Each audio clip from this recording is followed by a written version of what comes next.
Assalamualaikum warahmatullahi wabarakatuh. Episod yang ke-7, 99 persoalan awam di meja pendakwah. Okey, soalan yang kita dapat pada hari ini ialah, bolehkah orang Islam mendirikan solat di dalam gereja ataupun tempat ibadat orang bukan agama Islam? Okey, memandangkan perayaan di Bali pun dah nak dekat, maka persoalan ini wajib untuk kita rungkaikan bersama-sama. Apa yang kita perlu tahu ialah, permasalahan solat di tempat ibadah orang bukan Islam ialah harus dan juga sah menurut kesepakatan dan ijma' para ulama. Makna kata tidak ada mana-mana ulama yang mengatakan hukumnya haram ataupun tidak sah. Bahkan kesepakatan ini banyak dinukilkan oleh para sahabat di dalam kitab-kitabnya, antaranya Ibnu Abdul Bar dalam At-Tamhid, Ibnu Taimiyah dalam Syarah Umdatul Fiqh, dan ramai lagi para ulama. Apakah sandaran oleh ulama-ulama? Sandarannya ialah berdasarkan hadis Abdullah bin Jabir bahawa Rasulullah SAW pernah memberitahu bahawa antara kelebihan umat Nabi Muhammad ialah kita boleh mendirikan solat dekat mana sahaja tempat di atas muka bumi ini. U'titu khamsan lam yu'tahunna ahadun minal anbiya'i qabli. Aku diberikan dengan 5 kelebihan yang tak pernah diberikan kepada mana-mana nabi sebelum aku. Antaranya ialah waju'ilat li al-ardu masjidan wa tahura. Dijadikan untuk aku dan umat aku ialah semua tempat di atas muka bumi ini sebagai masjid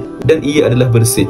Wa ayyuma rajulun adrakathu shalah falyusalli. Maka siapa-siapa yang dah sampai waktu solat kepada dia, maka solatlah di mana sahaja kamu berada. Di atas dasar hadis inilah, asal atas muka bumi ini ialah semuanya dijadikan sebagai masjid, termasuklah tempat ibadat orang bukan beragama Islam. Ini kelebihan ini sebenarnya tidak ada pada umat-umat selain daripada umat Nabi Muhammad.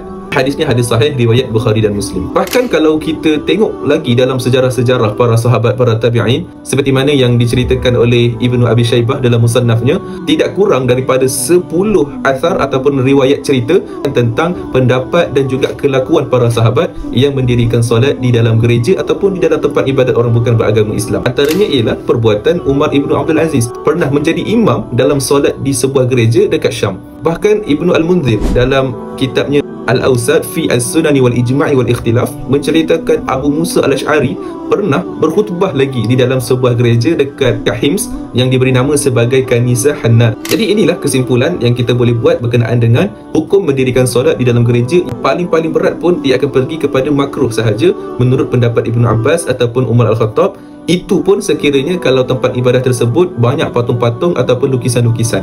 Teruskan menonton untuk mendapatkan episod yang ke-8, 99 persoalan awam di meja pendakwah.